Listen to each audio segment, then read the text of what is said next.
নতুনরা স্টার পাওয়ার জন্য সবসময় এই ভুল কাজটি করে থাকে। তারা নিজেরাও জানে না যে তারা আসলে কত বড় ভুল কাজ করতেছে। তারা মনে করে কি যে আমরা যেটা করতেছি এটা করলেই আমরা স্টার পাবো। আমাদের এইটাই করা উচিত। আসলে এরকম একদমই না। আপনার ধারণা সম্পূর্ণ ভুল। স্টার পাওয়ার জন্য এই কাজটা করতে হবে না। তো কোন ভুলটা নতুনরা করতেছে এবং নতুনরা না যারা মনে করেন যে ৩-৪ মাস ৬ মাস হয়ে গেছে কাজ করতেছে। তারপর ধরেন যে স্টার সেটআপ পাইছে। তো এখন স্টার সেটআপ পাওয়া মানেই তো তাদের স্টার দরকার, তাই না?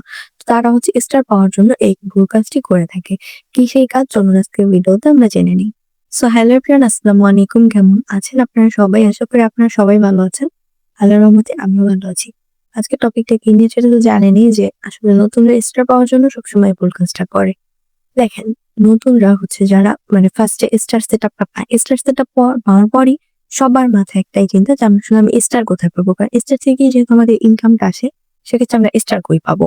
সেক্ষেত্রে আমি বলব যে দেখেন, স্টার পাওয়ার জন্য নতুনরা এই কাজটা করে সেটা হচ্ছে যে ধরেন যে যারা যাদের পেজ ধরেন যে যারা স্টার দেয় আরকি, তাদের পেজ মনে করেন যে ১,০০,০০০ আ আ ১,০০,০০০ প্লাস, তারপর ২,০০,০০০, ৩,০০,০০০, ১ মিলিয়ন এরকমের বড়, বড় পেজ আছে যারা স্টার দেয়। সো এদেরকে পাওয়ার জন্য তারা যেটা করে সেটা হচ্ছে ওই যে বড়, বড় যেসব পেজ আছে ধরেন যে ৫০,০০০, ১,০০,০০০, ৫,০০,০০০, ৩,০০,০০০ এইসব পেজ গুলাতে তারা বেশি, বেশি অ্যাক্টিভ থাকে। ঠিক আছে? যত বড়, বড় পেজ আছে তারা ওইসব পেজে সার্চ করে, করে ওইসব পেজ গুলো আনে। আনার পরে দেখে যে কোন পোস্টে কোন স্টার সেন্ডার ওইখানে স্টার গিফট করছে।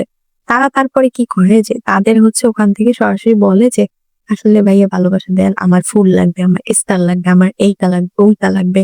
তারপর তার পেজের মধ্যে ঢোকার পরে বলে, "ভাইয়া আমার স্টার লাগবে, স্টার দেন। আমার পেজে আসেন, আমার পরিবারে আসেন।" এইসব কাজ একদমই করা যাবে না।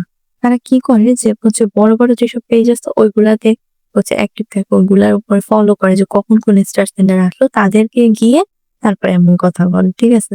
তো এগুলো দেখেন, আপনি ঠিক আছে যে আপনি চাইতে পারেন, বাট এইভাবে আপনি কখনো চাইতে পারেন না। সরাসরি ফেসবুকে কমেন্ট করে আপনি কখনো কারো থেকে কোনো কিছু চাইতে পারবেন না। একটা ফলোও চাইতে পারবেন না, একটা স্টারও চাইতে পারবেন না।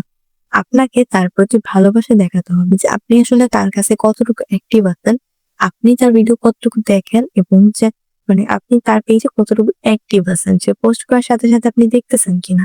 আপনি যখনই কাজগুলা করবেন তখন সে নিজে থেকে এসে আপনাকে স্টার দিবে। কারণ ওই যে আপনি তার পেজ অ্যাক্টিভ আছেন, তার মানে সেও তো আপনাকে ভালোবাসা দিতে চাইবে। সো দেখবেন যে সে নিজে থেকে আপনাকে ভালোবাসা দিতে আসতেছে। কিন্তু আপনি যদি এটা না করে সোজাসুজি তার কাছে চান যে আমাকে স্টার দেন, স্টার দেন। এরকম করলে সে কখনো আপনার পেজে আসবে না। কেন জানেন? কারণ আপনি তার কাছ থেকে নিজে চাচ্ছেন। আর নিজে চাওয়াটা ফেসবুক স্প্যাম। সো সে চাইবে না যে সে নিজেও একটা স্প্যাম করে ফেলুক। ঠিক আছে? তো নিজেও স্প্যাম করবেন না এবং মানুষকেও স্প্যাম করাবেন না।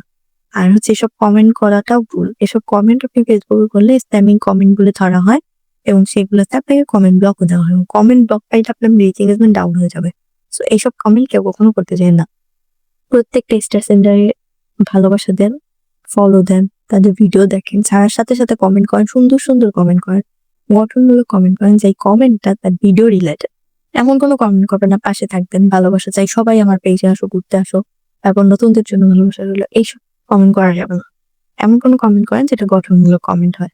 সো এইভাবে আপনার স্টার সেন্টারদের ভালোবাসা দিন। দেখবেন যে আপনি নিজেও স্টার পাচ্ছেন এবং আপনার স্টারের কোনো ইয়াই থাকবে না, অভাব থাকবে না। সো সবাই ভালো থাকেন, সুস্থ থাকেন। দেখা হবে অন্য কোনো ভিডিওতে। আল্লাহ হাফেজ।